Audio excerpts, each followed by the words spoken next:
All right, so welcome to the sixth webinar in our series of webinars on tax foresight. This one, the topic today is about assessment periods and using tax foresight to figure out whether a court would open up an earlier taxation year, a taxation year that would ordinarily be statute barred, but in some circumstances, which we'll talk about a little bit later, in which a court might actually open up a past taxation year and agree that a reassessment for that taxation year should be sustained. So I'm your host, Benjamin Alarie. I am the co-founder and CEO of Blue Jay Legal, and I also wear another hat, which is as a law professor at the University of Toronto. I've been a full-time faculty member at the University of Toronto since 2004, a very long time. So now I've taught tax more than a dozen times, introductory tax. I also teach international tax, taught corporate tax and tax policy at the law school. So this is really my area of expertise is tax law. So today we're going to talk about tax foresight and how you might use tax foresight to predict whether the courts would sustain a reassessment of an earlier taxation year. Okay. All right, so tax foresight represents an evolution of legal research techniques. So legal research tools used to be, when I started law school back in the 90s, started out, very much analog: books, journals, reporters, loose leaf publications. The original Income Tax Act was a very, very slim volume back in the 19-teens when it was introduced about 100 years ago.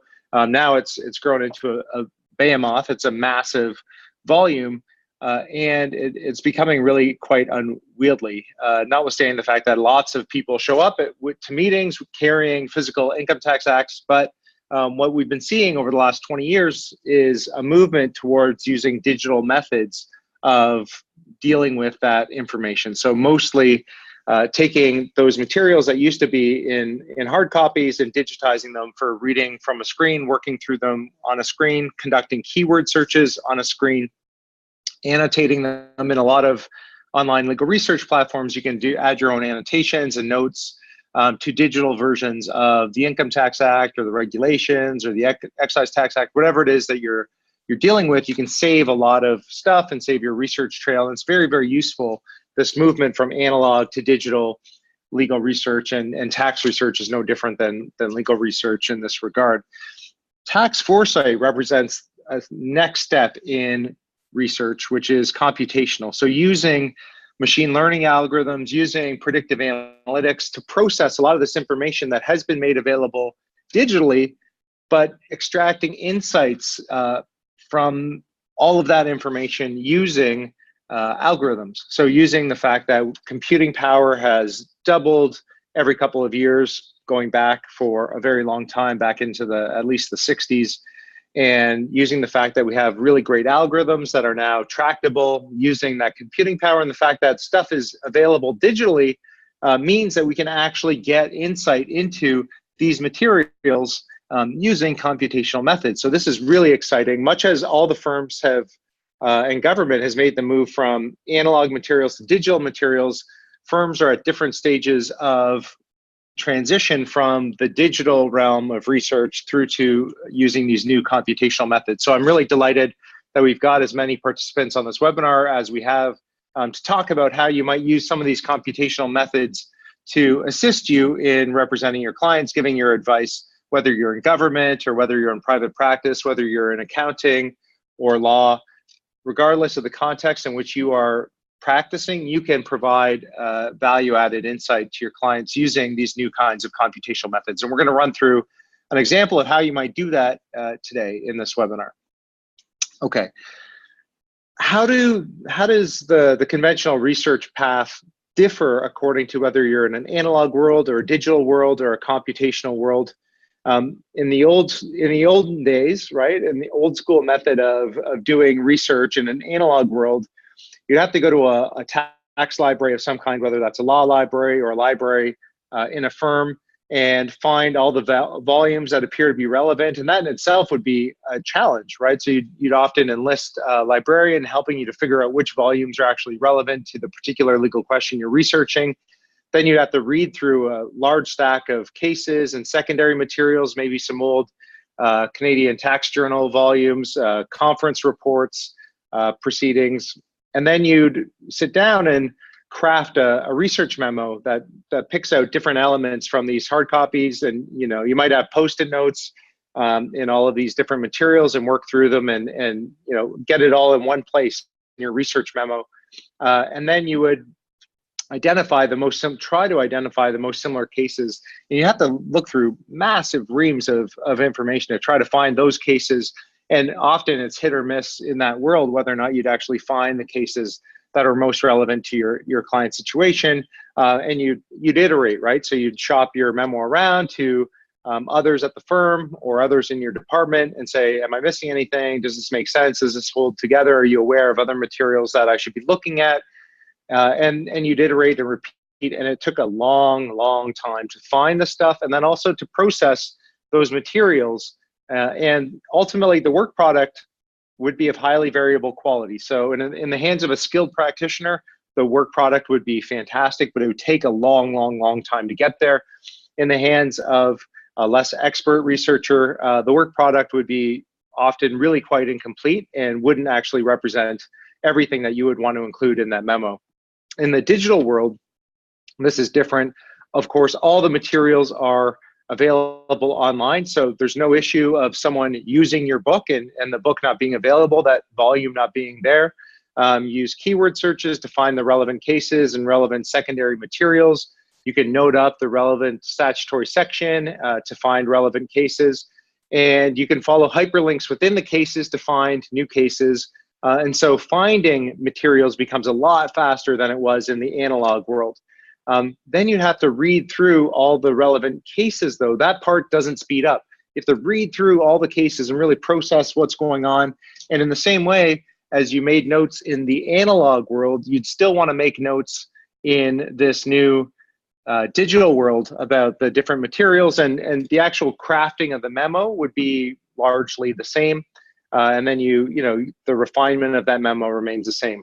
In the computational world, things are really quite different. So we're going to run through this, but I'm going to describe it at a high level to give you some context about how we're approaching this. First, you identify the legal problem that your client has. So what kind of result are you opining on? Is something income versus capital? Or in this case, what we're going to be talking about today, can the CRA open up an earlier taxation year for reassessment or not, based on the prevailing statutory language and the case law in which judges have applied that statutory language and interpreted what that statutory language means in different circumstances. So in our case today, what we're going to do is log into Tax Foresight. We're going to identify the assessment period as the legal issue that we're going to work with. And then what we'll see is that we'll move on to the second step. We're going to be answering a whole bunch of questions that have already been formulated by the software. So we're going to step through these questions, step through a fact-finding questionnaire. And what the software allows us to do, what this computational method allows us to do, is to take the facts of the client situation and present them to the algorithm. So the algorithm is actually an active participant in some respects in this legal research journey. So the algorithm is going to collect the information, and then we're going to click compute. And so this third step, applying the law to your facts, is done algorithmically. This is the magic of this computational approach to legal research. The algorithm is going to take these facts that we've entered in the system, compare it to all the prior cases applying these provisions, and make a prediction about what the court would actually do based on what the courts have done in the past. So no longer do you need to read through dozens and dozens or maybe hundreds of cases and trying to figure out what's going on. And moreover, the algorithm and this final step is going to identify all the cases that are closest in terms of their facts to the case that we are presenting to the software. So this turns the whole research process on its head. It's not us going to a law library or us going to a database and saying, okay, I gotta figure this out. I gotta find all these materials. Then I have to wade through them, read them, process them in my own mind, and then come up with, the work product. Instead, the human here, us, what we are going to do is we're going to focus on identifying the issue, characterizing the facts, and then playing with the facts, playing with the algorithm to figure out what this means for our client based on all of the existing material. So this is a much more kind of streamlined and efficient way of doing research. And so we're going to work through this together. We're going to check it all out, and I welcome questions. And so we'll hopefully have some time for questions at the end. I'm just checking out the time. We're 10 minutes in. We're in good shape. Okay. So what are people saying at firms, in government, where people are using this software? So they're saying a few different things. They're saying 4 different things. One thing is that they like to use these computational methods to produce the highest quality advice. So it's fantastic in terms of identifying the checklist of things that users need to look at to ask the right questions, to collect that information from the client intake stage, and then automatically process it to get to really high quality advice. And so the questions that the software is asking are the kinds of questions that courts confront and process when judges themselves are thinking about how to resolve these various disputes. And so it allows practitioners who use the software to produce even better advice. Relatedly, it allows them to conduct smarter and more efficient research. So, for example, one user said it used to take 3 days in a law library to research a question that now takes 30 minutes. And this product is even better, even faster. I'm going to show you the case finder functionality. Case finder allows us just to dive into finding the right cases. There's no better way to find cases that have particular features that you might be really interested in after working through one of the classifiers, and we're going to explore that. We're going to work with that. So it's all about streamlining this research process, and it's search plus. So it's search plus prediction, and really contextualizing your research process. Okay. 2 more things that our users are saying. The third is that users can really quantify the risks for clients. So one of the first things that clients do when they approach tax professional is to say, so if there's some kind of ambiguous situation, so what are the chances, what are the risks? Some practitioners throw up their hands in those ambiguous situations and say, oh, it's kind of 50-50. I don't know which way it's going to go. Others try to be more nuanced. They say, well, it's a should, or it's a could, or more likely than not, less likely than 50%. There's some exposure. They try to quantify it in fairly non-specific ways. One of the functions of tax foresight that you'll see, at least with respect to the classifiers, is you can get a really calibrated answer to just what are the risks for the client. So based on a certain characterization of the facts, what is it that a court would likely say in a particular situation? So this drives at the heart of delivering the value that clients are seeking from their professionals, which is just what is the exposure here if we were to treat some ambiguous amount as income versus capital, for example, or what are the chances that if the CRA goes after and wants to reopen these earlier taxation years, that we can successfully claim that they're statute barred? Is this just a filing position that we're taking that, we should resist this, or should we really push back and say, no, like there's no way you should be able to reopen these taxation years? So we'll get into that today. And then finally, the classifiers are really independent. So they provide a way of getting some objective, independent take on the likelihood of a client situation prevailing. So one of the things that we all suffer from as human beings are self-serving biases. So I consider myself to be incredibly handsome, for example, which is a self-serving bias that I have. And we all have self-serving biases in various ways. There's some evidence that if you ask incoming law students whether they expect themselves to be in the top half of the class, something like 90% of incoming law students will say that they expect to be in the top half of the class. We all have these self-serving biases. We all think we're better than average. Professors think they're better than average than their average colleagues. Everybody kind of has these self-serving biases. It's what gets us through our days.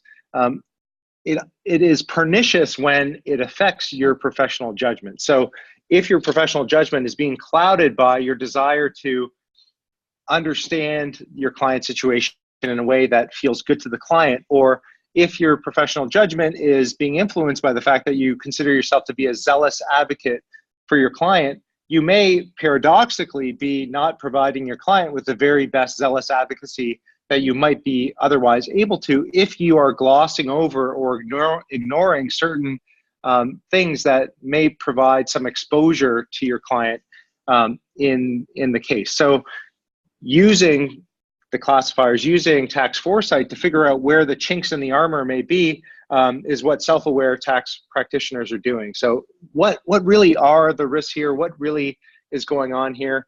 And so many of you will identify both with the self-serving bias and some of the confirmation biases that we seem to exhibit as human beings, but also be aware that we're very clever creatures and we can figure out ways to debias ourselves. And so that's a big function that tax foresight can provide, this independent analysis, guarding against overconfidence as a result of filtering information in certain ways, which we just do as humans and with our neurology as it is.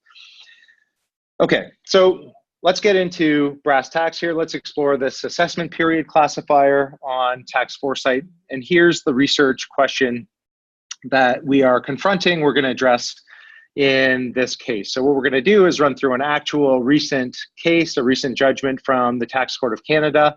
And this is the question that is the core issue in this case. And the question is this: is a particular misrepresentation attributable to neglect or carelessness such that the CRA may assess or reassess beyond the normal 3-year reassessment period under certain provisions of the Income Tax Act or the Excise Tax Act? So can the CRA go back? Because the starting point is usually the government can reassess a taxpayer for a given window for the past 3 taxation years. It gives the government time to identify things that may be amiss in a taxpayer's return, but it's not forever. So this is a trade-off.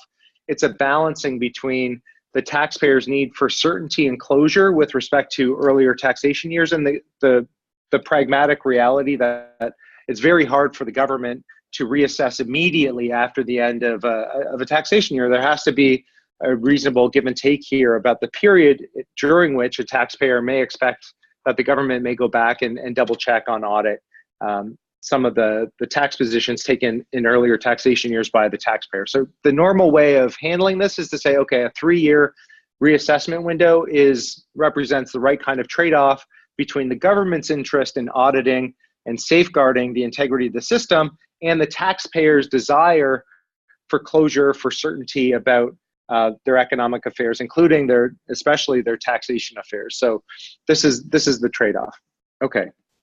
Now, in some circumstances, of course, if a taxpayer has been very neglectful or careless, then that changes the way that the Income Tax Act and the Excise Tax Act interprets this trade-off. So if you are duly diligent as a taxpayer, you're entitled to that certainty after 3 years. If, on the other hand, you're not careful, sufficiently careful, then you're not entitled to that same certainty. So this is where this question comes up. Okay, so let's talk about the facts of this particular case. This is a case called Thomson and the Queen, and it's a decision of the Tax Court of Canada from 2017. We're going to focus on one element of this case. So it actually involved 2 taxpayers, both John Thomson and his deceased spouse. It turns out the estate of his spouse. Let's focus on John's tax situation here.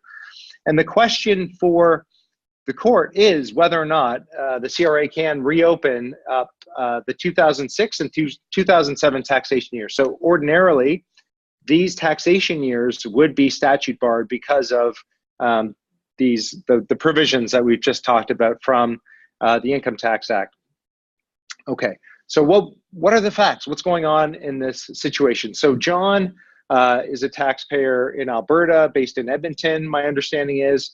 And he's worked as a mortgage broker through a numbered private corporation for a period of time. He had a year end of August 31st, And in 2005, he went to his accountant who was preparing his personal tax return. And the accountant's name was Halford. And after Halford prepared the initial return, John had some questions about it. And the questions were, so I took out a certain amount of money from my company over the course of 2005. How come the amount of money that I took out of my corporation doesn't match up with my income from the company for that same period? And Halford said, oh, we can play a game here. What we can do is we can defer some of this income functionally by a year. So what we could do is treat some of those things as a shareholder advance, and then have some repayment, and we can basically rejig things because of this partial overlap of taxation years by the company with his personal affairs.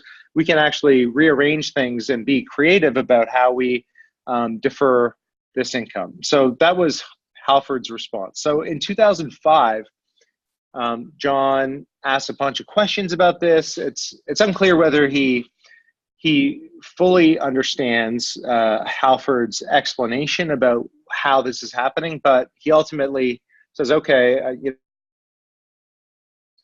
accountant, it's not, I have grade 10 education. You're the tax guy, you're the tax expert. I'm seeing you to provide advice about complying with my obligations under the Act. So I'm going to defer to your expertise here. If you say this is legit, then that's legit. So we'll go with that. And so John signed off on his 2005 and 2006 and 2007 taxation returns. Included the same kind of issues. There were some questions about whether or not actually all the deferred income from 2005, 2006 actually got reported in 2006 and 2007.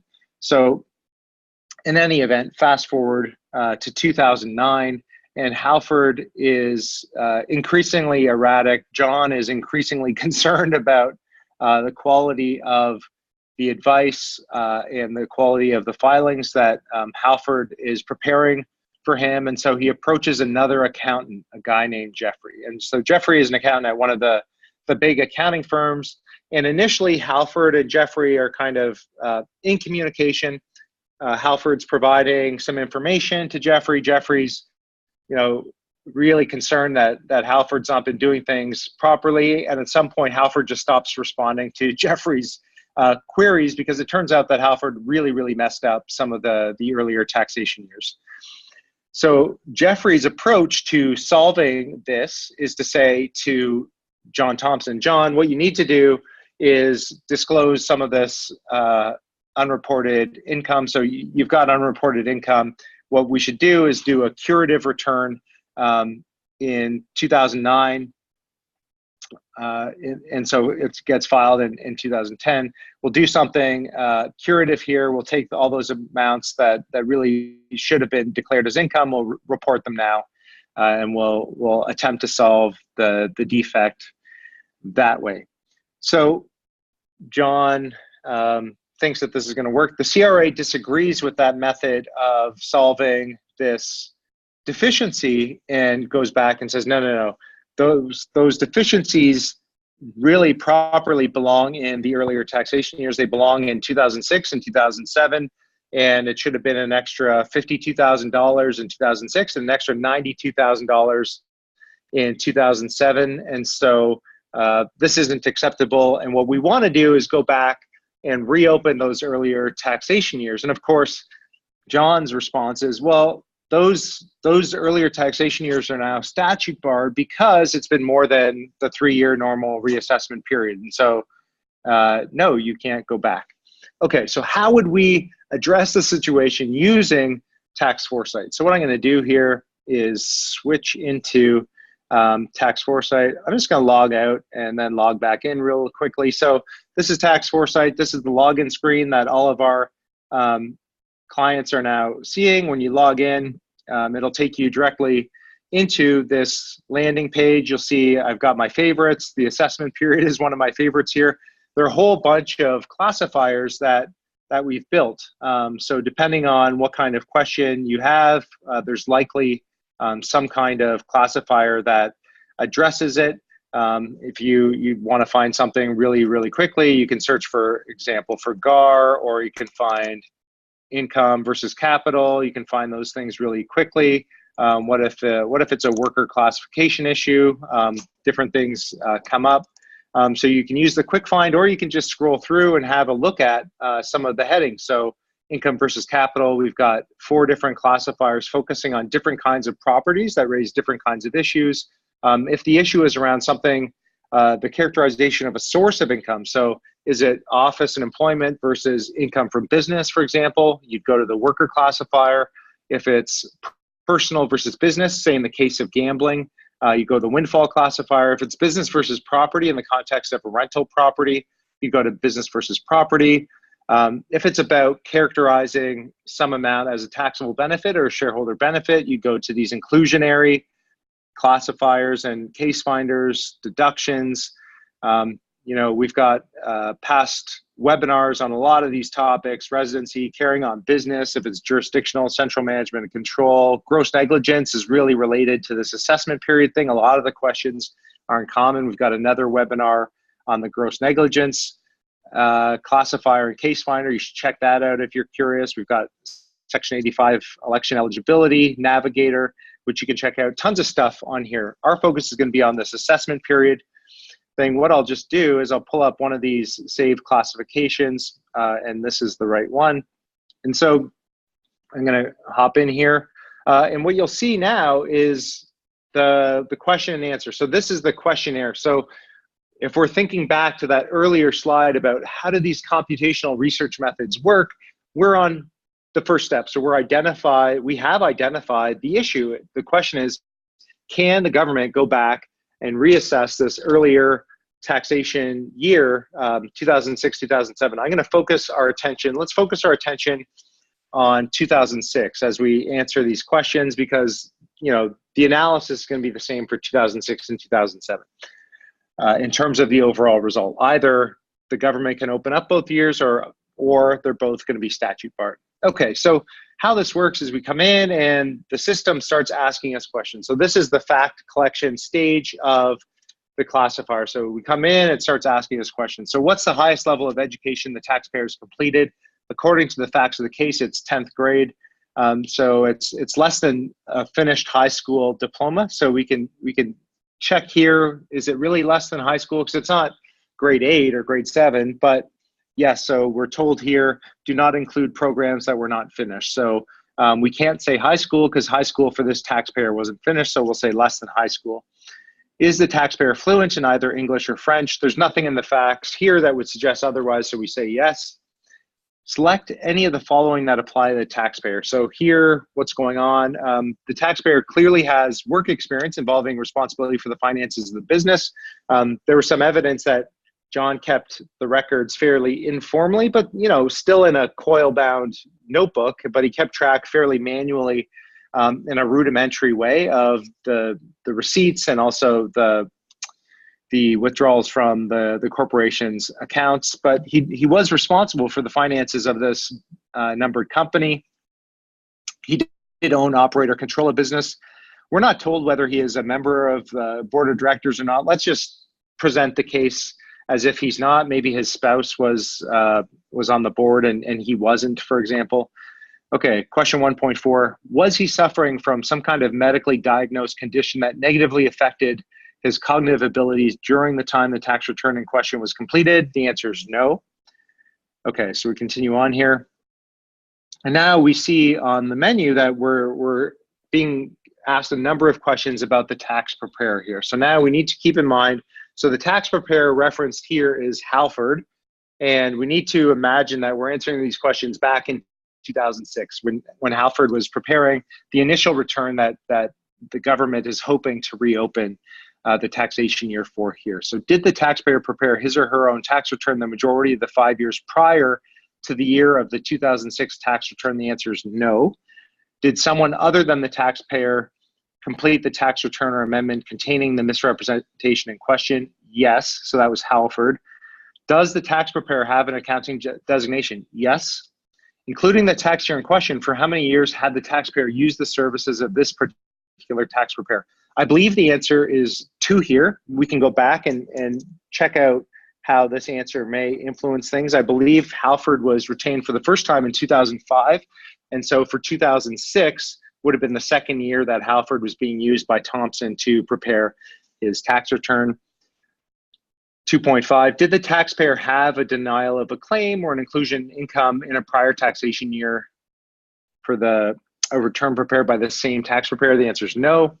2.6, did the tax preparer make any request to the taxpayer with respect to the process of completing and signing the 2006 tax return that was unusual or deviated from past practice? The answer is no. This practice started in 2005 and continued on in 2006, 2007. And all the way to 2009. Did the tax preparer complete the portion of the tax return indicating that the tax return was completed by a tax preparer? I'm going to say yes. There's nothing on the facts that suggests otherwise. Was the tax preparer compensated on a contingency fee basis? The answer here, I believe, is no. Was the tax return or amendment in question altered by the tax preparer after final review by the taxpayer in a way that led to the misrepresentation? Here, I think the answer is also no. Okay, so now we get to what is it that was actually misrepresented here? And if you look at it from a distance, really the issue boils down to unreported income. So there's unreported income for the 2006 and 2007 taxation returns. What is the dollar amount of the misrepresentation in question? I'm going to be conservative here. You'll recall maybe that the amount that was omitted in 2006 was $52,000 roughly. I'm going to say $90,000 here because I think that's more similar to the amount that was not reported in the 2007 taxation year. So I'm just going to take the bigger amount. That's a conservative way of responding to this question. So I'm just taking the higher amount. And what was the taxable income declared by the taxpayer on the tax return in question? So this isn't actually included in the court judgment. We could go back. I'm just going to stipulate that it's $90,000. Here, we could come back and change this answer to 3.3. I'm just going to jot this down, make sure we go back and change this and see how that influences the prediction. It may not have much bearing in these circumstances, all facts considered. Okay, is this misrepresentation a type of income loss deduction or tax credit that's new to this year's tax return? No, so this isn't new. So this income was something that was also not included in 2005. So 2006, this isn't new. Did the taxable income in the tax return deviate significantly? I'm going to say no. My guess is that Halford prepared things so that it wasn't a dramatic change from year to year. Were there significant changes to the taxpayer's tax return compared with the previous year apart from the misrepresentation in question? Again, no. Did the tax return contain other correct items of income loss deductions or tax credits of the same type as the misrepresentation in question? Yeah, so Halford included some of the income that Thomson derived from the numbered corp. So I should actually be saying yes here. I guess it depends on how you want to characterize what was included here. So did it include other amounts of unreported income? No, but it included some other amounts that were derived from there. So let's say yes to that one. Again, we can come back and change this. So one of the really nice things that we can do is we can test the influence of different facts here and really get a feel for the scenario. Just how likely is it that the taxpayer is going to succeed? So far I've jotted down questions 2.4, 3.3, and 3.7. So we're going to come back and play with these various answers and see how it influences the prediction. How much did he review the tax returns? He did a cursory review, so he kind of looked at it. He didn't ask deeply probing questions of Halford. Which statute was the return filed under? The Income Tax Act, and the earliest year the CRA is attempting to reassess the taxpayer for is 2006. Okay, so what about those inquiries? So did the taxpayer express concern or make any inquiries about the misrepresentation in question to another party? Yes, so Thomson did approach his new accountant, Jeffrey, several years later about the misrepresentation in question. So the answer to 4.1 is yes. Did the taxpayer ask the tax preparer questions prior to the CRA indicating that there were concerns? Yeah, so he did ask Halford what's going on here, Halford? Why is it that I'm not including all of the amounts that I withdrew from the corporation for my own personal use for living expenses? Why am I not including those on my tax return? 4.2, did the taxpayer seek professional advice about the misrepresentation in question prior to the CRA indicating there were concerns? Yes, so that's Jeffrey. He approached his new accountant. Did the taxpayer contact the CRA to inquire about the subject of the misrepresentation? No, so did not approach the CRA. 4.4, upon inquiring about the misrepresentation in question, did the taxpayer receive any indications that the tax return may have contained misrepresentations? Yes, Jeffrey said, oh, I'm really kind of concerned about this. I don't think this was done properly.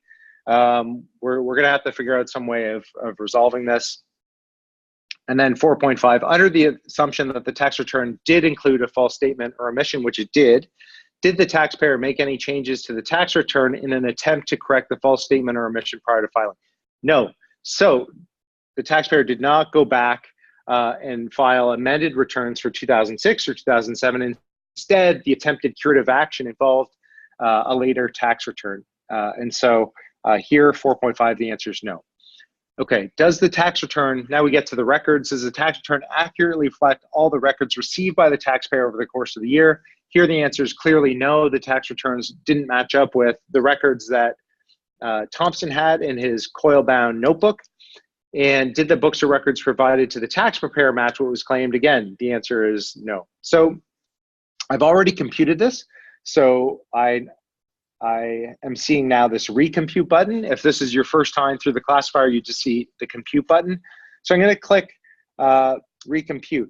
In your own minds, if you're watching this, think about what do you think the likelihood is that the government is going to succeed in reopening this taxation year. So just either say it out loud or write it down, commit to a number. How likely is it that the CRA is going to be able to go back and reassess the 2006 and 2007 taxation returns? So this is a little test. Let's see how well calibrated you are with what the courts actually do here. I'm going to count down from 5, 4, 3, 2, 1. Okay, we're going to do this. I'm going to click recompute and see how good you are.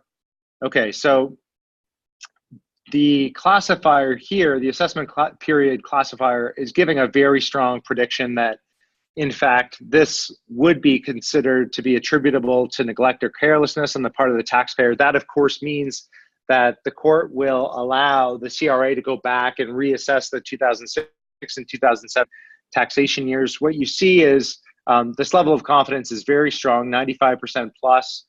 And we've got an explanation. So what's the explanation all about? So this explanation is drafted automatically by our algorithms. And so the algorithms interrogate all the facts that we've entered into the system, all these responses to these questions, and the machine learning algorithms and where they have come out on this analysis to produce this explanation. So this explanation is customized to the fact situation here.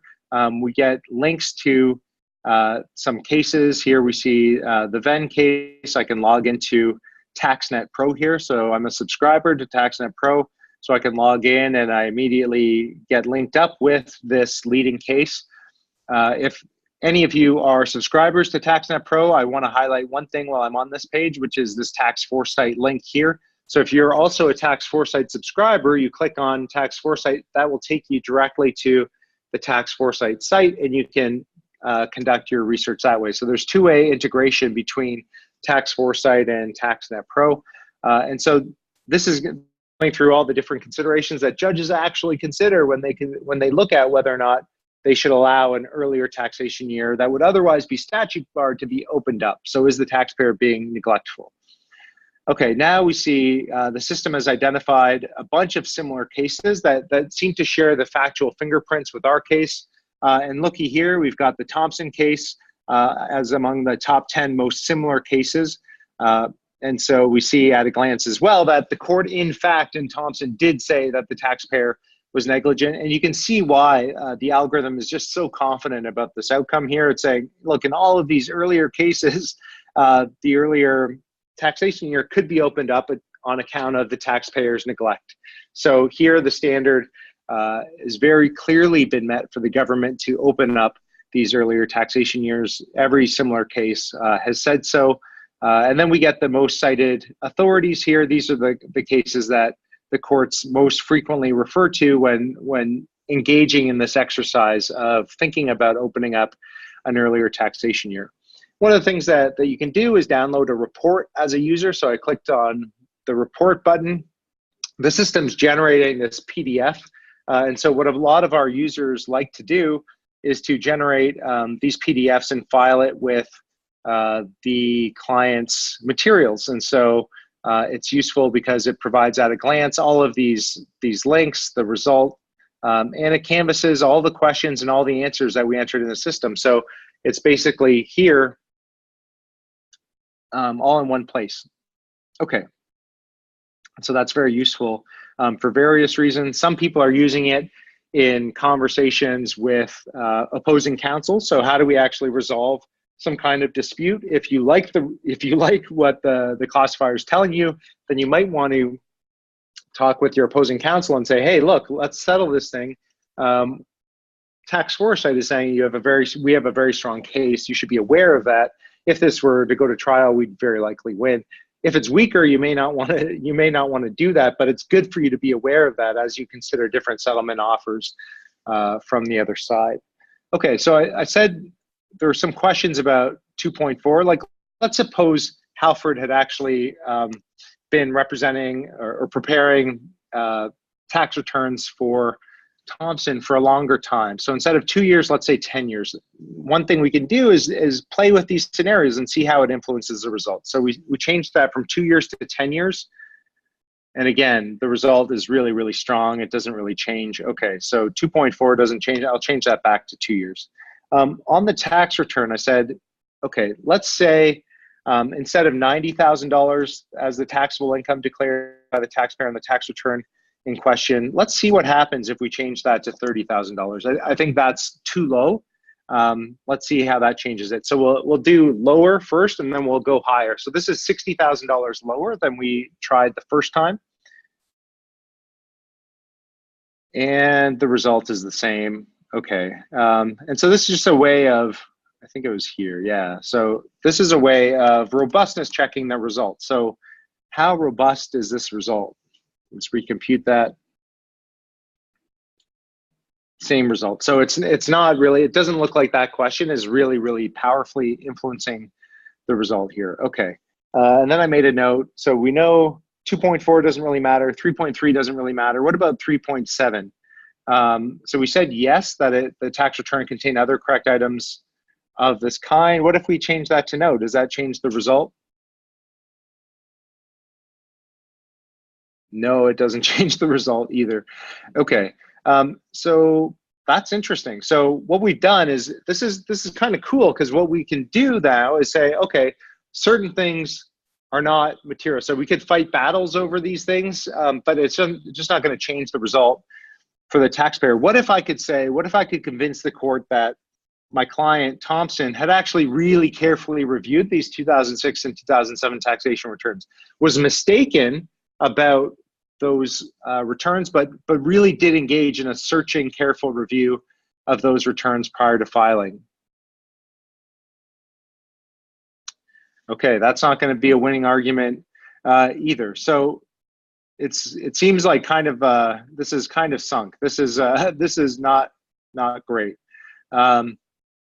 Okay, what if I could argue, and there's no evidence that this is true in the case, but what about a medical diagnosis? What if I could say that Thomson was suffering from some kind of medical condition that adversely affected his cognitive abilities at the time? Okay, it's still not a great likelihood in terms of probability, but we started to see some movement there. And we're seeing some different cases being produced here as the most similar cases. Okay, so we'll say no here. Okay, so what we've done is, like, we basically ruled out a bunch of things as being powerfully influencing the result, except maybe for this medical condition thing. What if we want to say, and I don't think this is right, but what if you wanted to say, well, actually, in filing this amended return later and including these deferred amounts in income later, that we had somehow attempted to correct the false statement or omission. So what if we say that? So what if we change that result?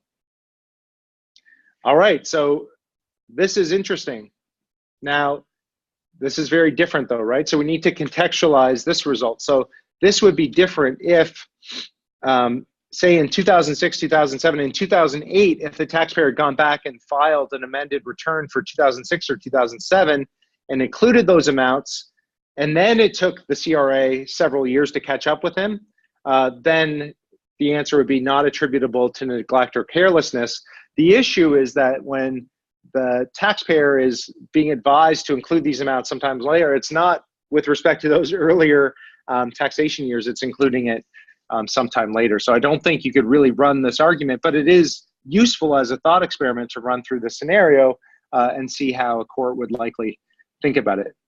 Okay, so very cool. And again, some different cases showing up here. So I might want to go and look at the Solos case here and see what's going on, envision credit and say, okay, why is that not negligent? One really cool thing here is you'll see that the algorithm is saying not attributable to neglect or carelessness, even though a lot of these most similar cases are saying negligent. I think the reason for that is that just the pattern of the cases is such that there aren't too many cases with that pattern. But if you look at all the case law as a whole, there's something here going on. And I think the clue is probably going to be in this Envision Credit Union case. So that's where I would look as I'm just scanning these results. So what is it that's going on here that's going to drive the court to that result? And so you see the power of having these similar cases surfaced here in the classifier. Okay, what you can also do is use the case finder to find similar cases that might be helpful. So the case finder is a different way to find cases. When we've built the different classifiers, what we've had to do first is build a really extensive database of all the cases and the facts of all the cases. What case finder allows you to do is essentially query this database of cases and find those cases that are really most relevant to your client's situation. So this is really powerful. I can find, for example, extremely quickly, all the cases where the court said the taxpayer was not negligent. And this might be helpful if I'm trying to build a case for my client. Why was my client not negligent? And maybe I want to find cases just in the past few years. So I'll do 2014 to 2017. So where are all the cases involving a finding of not negligent in the past few years? Okay, there's only 5 of them. And now I know exactly what I'm looking for. Maybe I want to widen my window a little bit further. Maybe I want to say back to 2009. So let's look back over the last 8 years. Okay, now we've got a sufficient set of a bunch of cases here. And maybe I want to find cases where the taxpayer was not all that sophisticated and found not negligent. Okay, we don't have any of those. What about just if completed high school? Okay, so if you completed high school but not a diploma or a university degree, in the past 8 years, we've got 4 of those cases. Okay, so I can find those cases. I might want to boost up the importance of the not negligence. So I can, oh no, that's up here. I can boost the relevance there. Okay, and maybe I just want to find the cases all time. Okay, so there are only 7 cases all time where the taxpayer was found not to be negligent and had just a high school education. Maybe I don't even care about that anymore. Maybe I just want to find them where they're not negligent. And maybe what I want to focus on instead is the dollar amount of the misrepresentation. So maybe I want to find all those cases where the amount was between $50,000 and $120,000. Okay, all right, so I've got 11 cases now. And I know that because I'm looking at the similarity bar. It's matched on the outcome, this Regina Shoppers case, but it's not matched on the dollar amount. So there aren't that many cases involving that size of misrepresentation where the taxpayer was found not to be negligent. And then, you can go and identify what about where the taxpayer expressed concerns to another party. That was certainly true here. And the taxpayer sought professional advice prior to the CRA expressing concerns. Okay, there's just one case. So cool. So if I were advocating for this client, for Thomson, I would go and I would spend a lot of time looking at the McKellar case. Like, what's going on in McKellar? There's a big amount of tax at issue. It's not attributable to carelessness. And those earlier taxation years couldn't be opened up. Can I find anything? Can I treat that as a resource to give me ideas about how to position Thomson's case to maybe get out of this very kind of dismal situation, which it looks like the CRA is going to be able to go back and reopen these earlier taxation years? Okay, we have case finders for almost all the different classifiers, a very useful way of navigating the case law. We also have these things called navigators, which are more rules-based. So as I mentioned, there are earlier webinars, for example, on the capital cost allowance navigator. What that allows you to do is to find the class of depreciable property for a particular asset. And it's not based on case law, it's based on the regulations, and it asks you a series of questions about the situation that you answer, and then it'll give you a candidate class, which you can then go to the regulations and verify for a particular kind of depreciable property. So it can be very, very useful for those things. Okay, one of the things that some of you may have noticed here is that we have something, you may have noticed this, in employment foresight. So we also have an employment foresight product. It was just launched on November 21st, 2017. It does a whole bunch of these same things, but for employment law. So you may well be a tax professional. You probably are a tax professional if you've hung in there this long, and there are dozens of you who have. You may also have situations in which employment questions come up, and you may want to park that in the back of your mind. So if somebody's wondering about reasonable notice or worker classification, there are some big statutory changes in employment law that were just announced a couple of weeks ago by the Ontario government here in the province of Ontario that mean that a lot of the worker classification issues are going to have a shifted onus onto the employer. And so the employment foresight product is very interesting as well. At this point, I'd like to open it up for questions. I see that there are a number of questions. There's a Q&A feature for those of you who may be looking for it. It should be at the top of your screen. In the menu bar, you can ask questions. I'm happy to answer various questions. Okay, so somebody has asked a question about how the subscription works to tax foresight. So we at Blue Jay Legal are working with Thomson Reuters to bring tax foresight to market. And so the right way to have that conversation is to make an inquiry with us, and we can put you in touch with the appropriate person at Thomson Reuters. And so if you want to do that, you can send an email to info@bluejaylegal.com. We can identify the right party for you to connect with. And how it works, the subscription is a lot like the TaxNet Pro subscription. So it's a service that you subscribe to. You have unlimited use of the tax foresight platform over the course of the year. You can ask as many questions as you want, and it will automatically save for you your classification history. And folks are finding it very, very useful to go back often and rerun earlier classifications. It's kept up to date with all the most recent decisions throughout the year. The classifiers will give updated predictions as new cases are decided and entered in the system, and the algorithms are consistently tweaked and improved to make sure that we're getting just the right balance of outcomes. And so people are using it all the time just to update, make sure that nothing's changed, nothing surprising has changed in the case law.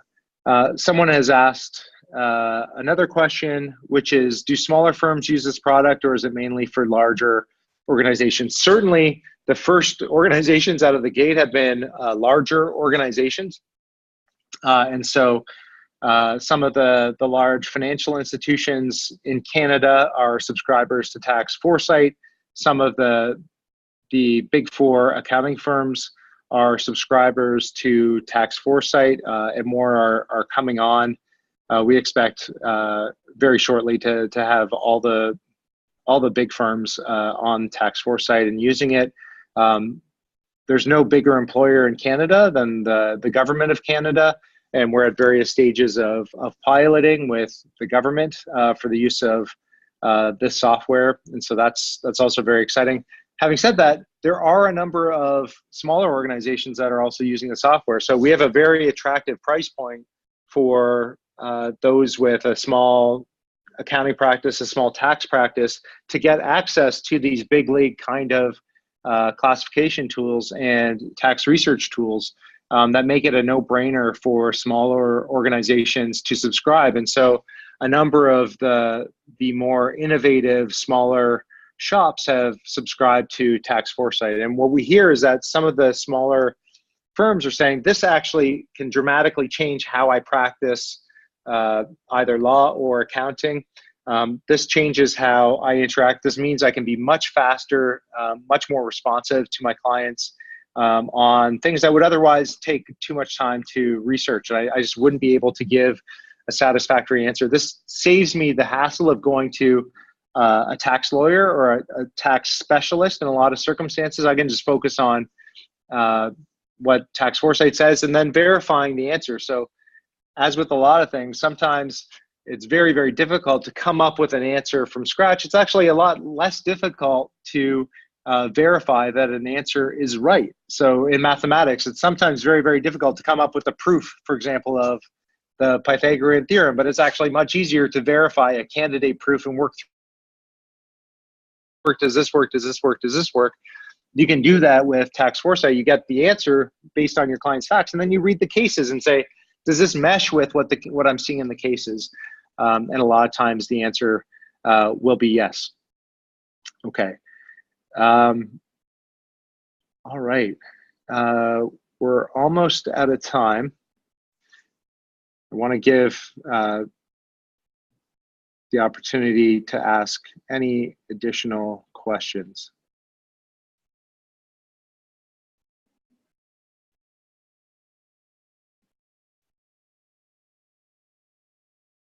Okay, so somebody said, can you share your slides with us? And the answer there is the webinar will be made available on our website, bluejaylegal.com, following the webinar today. So it may be posted later today or possibly tomorrow. So all of this stuff is going to be online and accessible. The slides themselves won't be posted as such, but the full webinar is going to be available online, so you're going to be able to access it there. Someone has asked, what is the subscription price? So it varies on the size of the tax practice that you are carrying on. So it ranges from a couple $100 a month with some discounting possible depending on the precise circumstances, right up to subscriptions that are much more sizable for the really big firms where you have hundreds of subscribers. Obviously, it's much more expensive than that. So the answer is it all depends about the subscription price, and that's why it's best to get in touch with us, and then we can direct you precisely to the Thomson Reuters salesperson who can answer that question for you. So based on your practice and where you're at, what's the price for you? I should mention, actually, we're at the end of the year. This is the first year that we've offered tax foresight. We have really attractive first year pricing. Prices are going to go up in January. So if you are thinking about subscribing, get on that right now. I know everybody's rushing around to cope with the end of the year and Christmas shopping or holiday get-togethers, receptions, probably planning to get away someplace warm. But you should put this on your list. If you are looking to get a tax foresight subscription, you're going to be able to lock in a really great price if you act before the end of the year. And I would love to sign everybody up on this webinar before the end of the year, before prices go up. And so that should be a cue to get going. We're talking about really a quite significant concession on the price. So it makes a lot of sense for you to act now. if you're interested. Okay, so I think we're going to stop it here. It's 2 o'clock. Thanks very much for your attention today, everybody, and have a great December. And please send us an email, info@bluejaylegal.com, and we can get that pricing to you right away. All right. Thanks very much. Take care.